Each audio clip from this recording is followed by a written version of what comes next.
put down the hammer and pick up the pencil. You're about to listen to the Savvy Radio Show.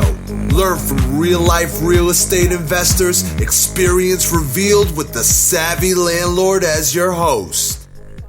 Okay, ladies and gentlemen, we're back in the studio with a celebrity, Pat Pointon, talking about private money.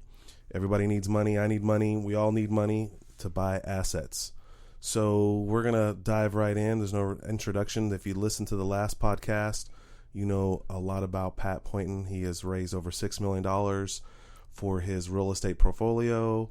He has a laundry list of people ready to loan him money for his investments. And we're just going to dive right into learning more about how to do private money. Okay, you mentioned earlier, but off the recording, what's the first steps in private money? Well, I think the first step in private money is to decide that you're going to solicit people and tell them the story about why they should invest with you as opposed to investing in something else.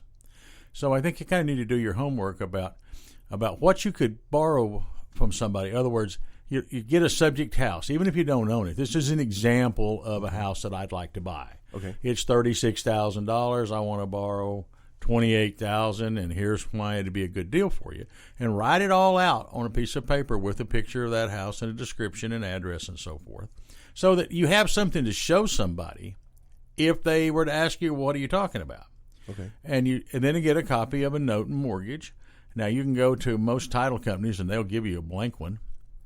Now, you said 36,000. I know. I just picked a number. Yeah, I understand. But you said 28,000. Do you Well, want to show I don't the ever want equity? to borrow 100% of the price of the house. What? Why not? Well, because it's not good for the investor, and if it's not good for the investor in the event of a default, then the investor's not likely to do this. We're not selling stock here. No, I understand. But if it appraised for 36, let's say 36, and you borrowed 28. but would you get it under contract for? Well, no, I'm saying I bought it for 36. Maybe it appraised for 40 or something. I just picked a number out of my hat. But I never exceed about 70, 75% of the value. Right. But it could still be a no money down deal. Well, it could be. Oftentimes it's not, but it could be a money down deal, sure. Now, many times I'll get enough money to cover the actual purchase price and the repairs. Okay. Because I bought the house well under market. And the way I did that, it was a distressed property of some kind. So let's say that house in perfect condition is worth $60. Okay. I buy it for $36. Okay. I get the $36, which is still way under 75% of the $60. Right. And I get the $10 or $12 or $15,000 that I'm going to spend on it. Okay. So maybe I actually borrow $46. Okay. On a $60,000 house. Now, the investor is protected because it's a $60,000 house all fixed up, and I'm going to fix it up. So if he had to take it back or whatever, it'd still be a $60,000 house. Sure. So that's what I was trying to say earlier, that you can do a no money down deal. You can. Sometimes you will, sometimes you won't. It depends on what you can borrow and what the repairs end up costing you and so forth. Now, if you're clever enough with your repairs, sure, you can do that. Well, okay. So I was at a real estate conference last week, and I'm still trying to learn private money. That's why you're in here. I'm excited about our class coming up June 25th. But this guy approached me on my way to the elevator. I didn't know how to respond. He's like, he was from San Antonio, Texas, so he looked like a Texan. He looked like he had money, but everybody looks like they have money, but they don't. And he's like, hey, if you ever need money, let me know. And I was like, okay, here we are. We're talking about private money. I need money. I have like 4 deals in the pipeline. I don't know if I can get the funding. I'm trying to get the funding right now. I'm trying to refinance. How do I handle it from here? Well, I'd say, sure, I always need money. Every real estate investor needs money.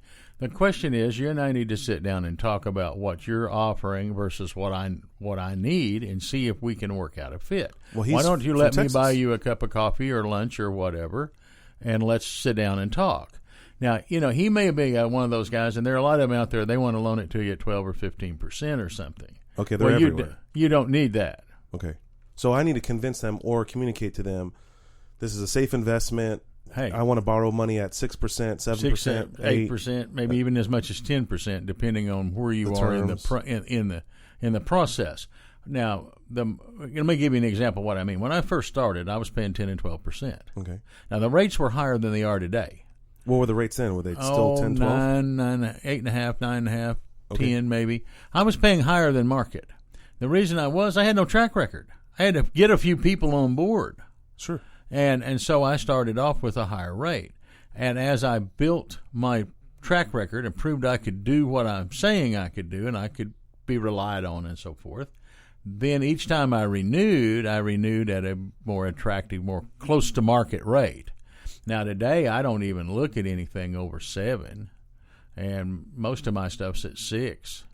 And it's because I can pick and choose, and some of my investors have left and put their money other places where they think they can make more money. And I wish them only the best. But, the price of money goes up and down according to how bad they want to loan it, how bad you want to borrow it. Well, I want to borrow it. Now, if you want to borrow it real bad, you may want to pay 10 or 12% because you got a great deal that you're about to lose. Sure. On the other hand, I'm sitting here. All my deals are financed. I don't have a deal in the pipeline. I ain't looking at anything over 6% because I don't particularly need it. You see what I'm saying? So you and I, while we're both private investors, are talking a little bit different story because of the amount of need that we have. Okay. So it's a negotiable market. So how long does the terms of the loan, like, I normally do mine for 60 months. 5 years. 5 years. Okay. Now, I amortize the payment as if it were a 30-year note most of the time. So and the reason is that'll have some pay down, and normally enough pay down to cover the cost of refinancing it or whatever. But now what I'm looking to do sometime in that 5 years is either put it on long-term finance, institutional money at a very attractive rate, or sell the property. Now, another thing I do sometimes I'll sell the property on an owner-carried note and make it come due about the time my balloon comes due, with the option that I may want to renew it for them at market if they want me to. So then what I do is I go out and renew the note either with that investor or a different investor for another 5 years. Then go back to my customer that's in the house and say, okay, I'll renew it for whatever the spread. See, I've got one right now I'm going to do that's I think it's got a 6% loan on it, a private investor. I'm selling it on an owner carry with a 10% loan. Yeah, I love those. And so he's paying me $5,000 down, a $55,000 house, and a 10% note. He's paying me $1,800, $2,000 a year in spread, and with a 30-year amortization in 5 years, he hasn't reduced it $2,000. So it's a $48,000 loan when I renew it at whatever the market is 5 years now. I love it. And you don't have no maintenance. No maintenance. Don't call me. Yeah. Okay, so... But I do keep the insurance in my name, and I'll let him put renter's insurance on it because if it has a fire or something, he won't have the money to fix it, and I'm going to have to fix it because I owe on it. Okay. So, this guy in Texas, I talked to him over the phone. I got this great deal. It's a $100,000 house. I got it under contract for $40,000. It needs $10,000. Okay, I need to borrow $50,000 Right. in closing at Old Republic Title. Right. You can wire the funds or cashier's check, FedEx to my closer. Great. He funds the deal. I'm lucky. Bought this house, no money down. I'm doing my job. How do I make payments? How do I handle it from here? Well, depending on how his payment arrangement works. And now, what's the number? What I'm getting at. Let's first go back here and back up a second. Okay. Is those funds in his bank, or are these funds in an IRA somewhere that have to be moved to it? Well, we'll just forget the IRA. Let's just say his funds in his bank. Okay. Then you're going to make the check to John Doe. To him? Yes. And then send it directly to wherever he asked you to send it, which would probably be to a P.O. box or a home address or whatever. Okay. And then I just make a 15-year AM or whatever, a 30-year, whatever he'll let me do. Whatever you can do. Now, most people don't like to get locked in for too long a term. So I do a 15-year note. A 5-year note. It balloons in 5 years. Okay. But it AMs is 15 or 20 or 30 or whatever you want.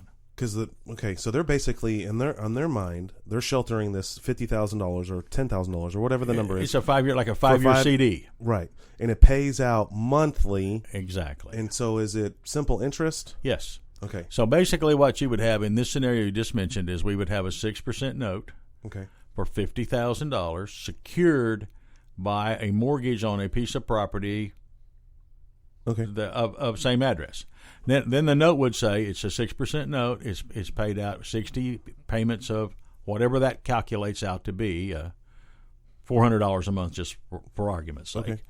And that note you sign at closing. The mortgage, that secures that note will have the legal description and all that in it, and the title company will file that of record and send it to him. Right. So it's like a regular bank. So and then you just make a payment to him every month. So how do I communicate? You list him on the insurance just like he were the bank. In other words, it'll say, for the benefit of John Doe and his successors or signs as their interest may appear on the insurance form. And so he will be on the insurance just like First Mortgage of Oklahoma City as their interest may appear. Okay, so what is it like when someone's a new private lender and they're really insecure per se, like they're new? How do you walk them through it? Sure, you have to walk them through it and hold their hand all the way to start with. Now, the first thing is you want to ascertain for them that the property is worth what you say it's worth. That's the first thing they're going to want to know. Okay, so do you give them an appraisal? You could do that. Many times I'll give them a copy of the tax assessment. I'll give them photographs. Okay. I'll give them a detailed explanation of what I'm going to do to the house. Okay. What I expect it to rent for, based on what others in the neighborhood have rented for or sell for, depending on what you're going to do with it. Okay. And I give them all that information without giving them an appraisal, because an appraisal costs you money. Now, if you want to have an appraisal done, that's great. No, you pay for it. You as the investor pays for it, not the private, just like a bank. Okay. And so I first convince them the house is worth it. No. And then I show them my paperwork, which shows them in the lender. It's blank. I mean, I've signed it, but it's all filled out. And this is what will be signed at the title company. And this is the lady at the title company that has done this for me before, and this is how you send the wiring instructions to wire the money from your bank to the title company. I'll never touch your money until after I've signed all the papers, and they filed them, and they take care of everything for you. Right, and that gives them security. Stress-free that the third-party closing company handles the whole transaction, and you don't have to worry about it. Exactly. It's really simpler than it sounds. No, it sounds. No, I understand. Now there might be some people listening to the show that have like $100,000 in the bank and it's not doing anything, and they want to loan it to you or me. Right. Well, okay. And we'll use it. You know. Sure. Okay. What else? What else do I need to know? Well, let's say he's got $100,000. Okay. Okay. The best way you could secure a man with $100,000 would be with two $50,000 properties or three $33,000 properties rather than one $100,000 property. Sure, it spreads his risk. And that spreads his risk, and it is the way I try to do it. Now, unfortunately, it doesn't always work out that way because I can only buy the good deal that I find. I can't just go out and buy three $33,000 deals because you happen to want me to do that. Well, did they come up to you and say, "Hey, I have $100,000 to invest"? And yes, so I normally put them on a waiting list. Well, I know that's cool for you though, Pat, but that's not for everybody else. But I'm saying is then I should go out and look for a property because I may or may not have a property. Sure. Just because they came up and say I've got the money doesn't necessarily mean I want to borrow it. I won't pay anything for it till I borrow it. Do you do this? Get this up front? Like, how much do you want to invest? Do you get a number before you even get going? Well, I always laugh. We call that my son and I used to call that found money. If a guy tells you he's got 100,000, he's got 500 or a million or something. He doesn't come in and tell you all of what he's got. Yeah. So if he tells you he's got $50,000, he's probably got a couple of $100,000, and he'll find some more money when he finds a little more confidence in you. Okay. You know, he gives you $50,000. You do this one deal. Right. 3 months from now, he's liable to call you up and say, "Man, I've got some more money. You got any more deals?" Yeah, because of the return. He found some money after he saw it all work. You see what I mean? He didn't just come in and say, "Here's $1 million. Do as you please with it." Right. But he may have $1 million. He's not going to tell you that.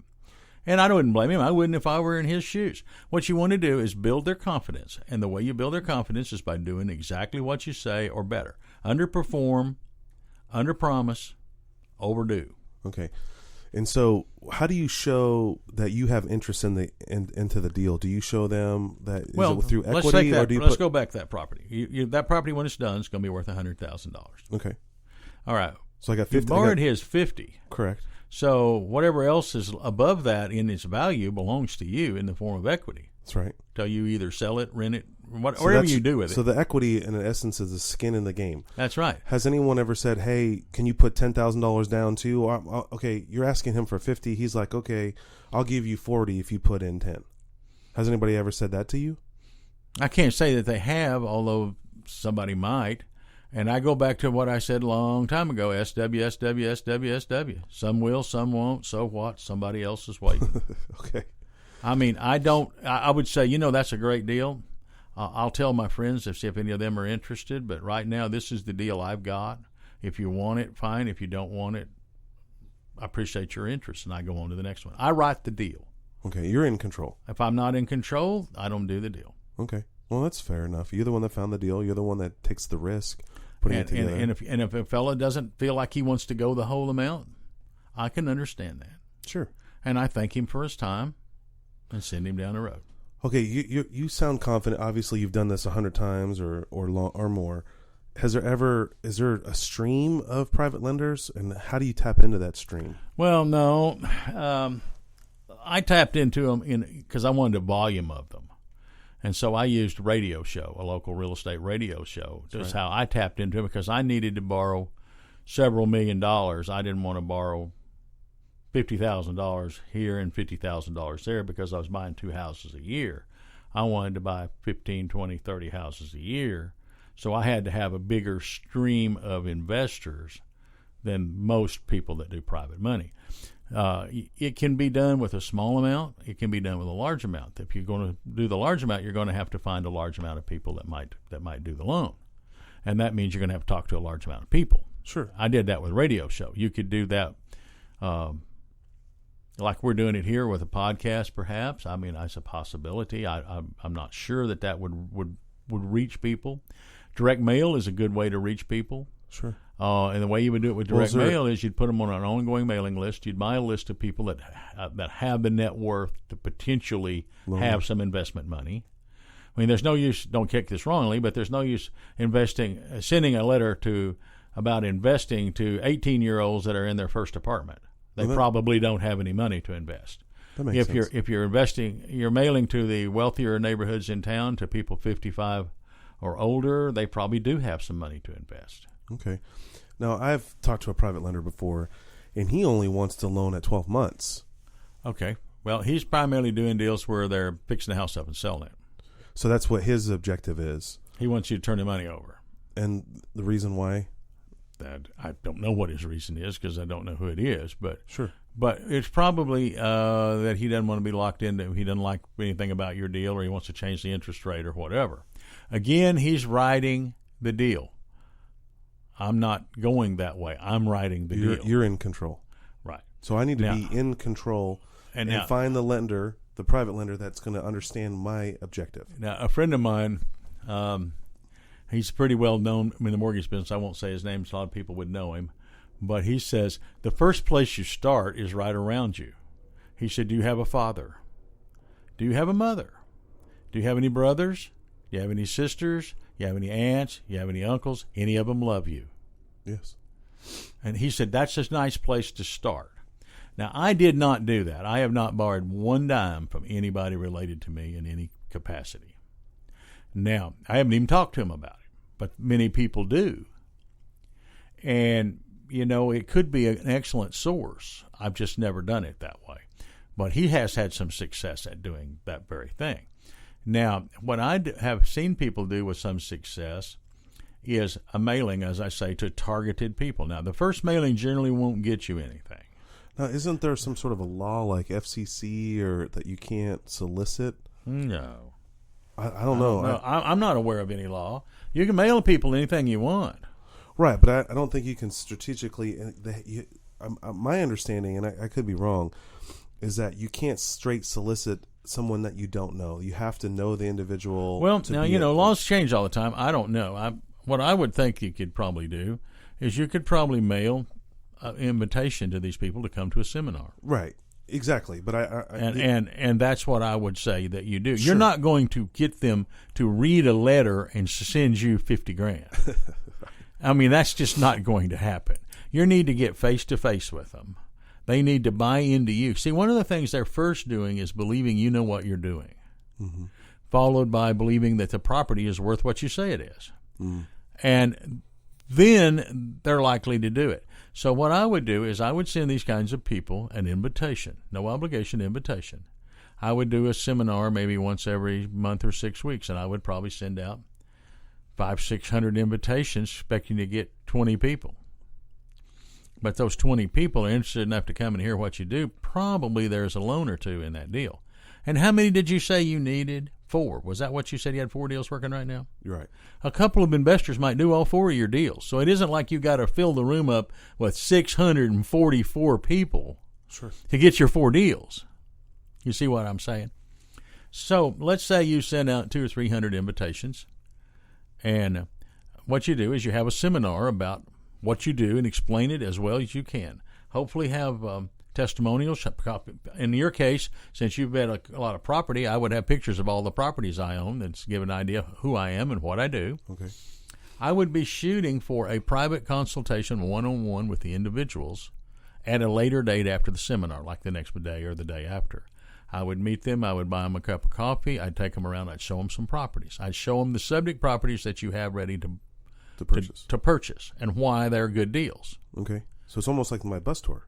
Very much, only you're doing it one-on-one. Okay. You're building a relationship with this man or this man and his wife, one-on-one. And their pictures and all, and then you try to get them to do one deal. If that one deal works, you only have 3 left to figure out. I'd do another mailing. I'd do another seminar.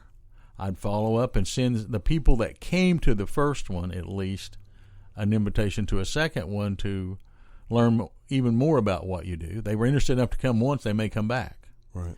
Now, you're not looking for 7,000 people. You're looking for 6 or 7 or 8 people over a period of a year. Let's say you have 8 people, and each of them has $200,000. Well, you've got $1.6 million. Were you planning to borrow more than that this year? Sure. What I'm saying is, I'm trying to be facetious here, but what I'm trying to get you to understand is you do not need to fill the Cox Center in Oklahoma City with investors. Now, you may have to send several hundreds or even several thousand invitations over a year's time to get these 8 or 10 investors. They're not going anywhere. Next year, you get another 8 or 10. No, this private lender, they're not investors in their mind. They're just lenders. Well, or I always refer to them as investors. They've invested in a real estate mortgage. So, I mean, that's a great idea. Should I treat them as like partnership? Yeah, I mean, is it technically you are a partner. I mean, they provided the money. You provided the property and the expertise. You provided all the management skills. They're getting a fixed monthly payment, and you're getting the difference, and you're getting the equity. No, I understand that for us, well, technically in our world as an investor, but I don't talked know to if them this about them as 80-year-old lady... being an investor. She's investing in a piece of real estate. Well, some people get scared with the word investing. They can't. I mean, I like the concept. Like, I know that the younger gentleman I've been talking to about private loan money, he is an investor in Texas already. So it's just a lateral move. It's just, I have cash in the bank. I need to invest it. I know about real estate. I understand real estate. Right. Okay. Well, so he'd I'll probably definitely be loan fine him money if he's not too expensive. Right. Well, he just want too big of a piece of the pie. When I called him up and asked him, I said, "Hey, I need X amount of money," and he said, "For how long?" I said, 5 years, balloon or 3-year balloon," and he was like, "I would prefer 1 year," and I could probably get the deal done, but I still have banks and stuff, so I'm not at that point. Well, but I'm still trying to. Here's what prospect. I would do with that if that's the only hitch you have. Okay, I would come back and negotiate with him. And I'd say, let me do this. Let me give you your 1 year with the option to renew for 6 months in the event that I can't place the loan someplace else, because I'm going to place it someplace else. Sure, with another private lender or with a bank. Okay, that gives you a maximum of 18 months to find somebody else to do it. And this was the first investor you found. You take him, you make this deal, you go down the road. Chances are, when your 12 months is up, if everything's going right, he doesn't need the money real bad. He's liable to say, "What do you do now?" I say, "Well, 3 years." No, I love your... And he will likely renew it for 3 years, and you won't have to spend any money to find him or anything else. But if you don't, you've got all this time, and I would have somebody else lined up. I said, "I've got a guy waiting to take it if you don't want to renew it." Sure, create a whatever sense you of want to create a sense of urgency. It isn't that. He said was just what he wanted. I've got what he wanted. Now, I'm going to give him, because he was here first, the option to renew for 3 years, 5 years, whatever. If he doesn't want to, I fully understand. I've got Joe Blow over here who's ready. Now, if that doesn't happen, I move Joe Blow to a different house. Sure. That's all there is to it. Because the minute that you know that you have... You found this guy, and how long you been looking? Relatively soon. I mean, I've known him for a couple of years. I've done... But I'm saying is you found him fairly soon when you started thinking about private money. Oh, yeah. Do you think you could find another one in the next 18 months? Oh, for sure. I agree with what you're saying. So what I'm saying is, but now what you probably do is use him as a track record, a starting place, and probably convert him into doing better deals with you. And he's obviously got a lot of money. So the point is, you might get him up to doing a $500,000 apartment complex with you. You don't know what you might get him up to at some point. I wouldn't let him walk if he's willing. Okay. Let's talk about, I have run into other private lenders through the RIA. Yeah. Oh, yeah. They're always out there, but that was too much of the deal. Right. That was my question. They want 14% or 12%. How do I negotiate down on that? You don't. You walk away from those people. They're going to go to people that are more desperate with less assets than you. Or they're ignorant. Yeah. Okay. Now, you are a guy with how many properties? 100 and some change. 6%, man. Take it or leave it. No. What I'm saying is, you've got a lot of properties. You have a lot of net worth. You have a lot of experience. You're not paying usurious rates for your money. Now, if you had never bought a single investment property, you had almost no track record, and you were 23 years old and you wanted to get in this business, maybe you pay that guy 11% for your first deal. No, I agree. But you don't need it, and it would be a shame. And you don't have to negotiate with him. He should look at you and say, I normally get 10 or 11%, but for you, I'll do it for 7%. Well, now, then I might do something with him. Well, just for me personally, I have been very fortunate with banks, and I haven't really needed, but I'm tapped out at this other bank, and I really don't want to refinance and spend $15,000 in refinancing, 15 properties and going through this whole drama. But I want to expand my portfolio. I want to grow. So I was like, well, I knew one day that the banks would cut me off sometime, somewhere. They haven't technically cut me off. They just have slowed down because you reached their lending limits. They're lending. This one specific bank, yes, I have to go build a relationship with another bank, and I will. And usually when you want to build a relationship with another bank, they would like to do some refinance, kind of get the meat on the potatoes and rolling. But I haven't really pursued any private lending. That's why I'm so excited about our class. I'm still learning. I'm like, I just walk up to people. I was fascinated. The guy walked up to me and said, hey, if you ever need to borrow money, I need to call that guy. Yeah. Oh, absolutely. But, many times what I'll do is I'll meet people and they'll be saying something about the stock market or bond market or something. And I'll say, well, would you like to try a different way? There are some other ways to invest your money, and some of them are more secure than the stock market or the bond market. And I'd be glad to buy you a cup of coffee and show you how you can do that. Take me about 10 minutes. I even put that on a business card. I stand by all the time and say, this business card looks like money because it's about money. Mm-hmm. And I can show you in 10 minutes what I think is the best deal in America, and I can defend it against all comers. Sure. That's why I'm in real estate. All right, we're running out of time, but tell me tell me a couple stories or a story or one story of how you actually ran into someone and you started using them as a private lender for your... Well, let's see. I run into them that are in the same family all the time. I get the first one, like your guy in San Antonio. Okay. And then I'll find out that his brother-in-law has 150, his grandma has 400, his uncle has 200, and I'll end up with them all loaning me money because the first one did and told them how good it was. And you don't have to sell any of the rest of them. Sure. It's just a matter of providing them with the service. Well, I've got whole families that 8 or 10 people in their family have made loans to me over the years. Do you have like a party at the end of the year? Hey, come meet Pat. I used to, but I don't anymore. I've gotten old and kind of just slowed way down, and I don't do things like that. Well, how old are you? 68. 68, and you're still going strong. Well, yeah, I'm better than I used to be. But anyway, the point is I used to hold some Christmas parties and things for them. But now I usually just meet them for dinner or breakfast or something, and we'll have a dinner meeting with one or two couples that know each other. Many times I get a couple referred to me from a couple that are already with me. They want to just invest. They're friends, and they talk about it, what they do. Or the other company talks about, I lost money in the stock market. Well, you ought to move over here and do what we do. Sure. That kind of thing. Yeah, I have a lot of that. Answer the question. I kind of veered off, but how do you run into someone, like someone new? And not the RIA. Everyone knows that the local RIA is not your place. RIA are other investors. They want their own money. They aren't your place. So tell me a story of someone you overheard something talking about the stock market, and then tell me. Well, and then all of a sudden you called them, they met, and then they loaned you X amount. Tell I haven't done it quite that way, but I was recently at the Heart Rehab Center, and the director of the Heart Rehab Center said, "I understand you're the guy that used to be on the radio." I said, "Yeah," and he said, "Well, I've got 45 properties, and And he and I struck up a conversation. I have those kinds of incidences a lot from the radio. I had a lot of people call in off the radio and end up being investors. And I had a lot of people say, well, what do you do? I said, well, I own these rent houses. Anywhere I go, what do you do? And what do you do? And I ask people, and they say, well, I own these rent houses. I say, gosh, I'd like to be in real estate, but I hate rent houses. Sure. There you go. I say, well, how would you like to be in real estate with a guaranteed return and no work? All right. Do you have any money? All right, this is exciting. All right, so next week, or maybe even Monday, or maybe even Friday, I think we should go into the whole presentation. Oh, sure. So it's probably hard to do in 30 minutes. It's about an hour-long presentation. Well, we can kind of slim it down. How about we slim it down to 40, 45? Yeah, we can probably do that. Because I think the show should be quick and concise, and they want more, and they want to come back, and they can break it up. All right, well, anyway, Pat Pointon, he's speaking June 25th here in Oklahoma City.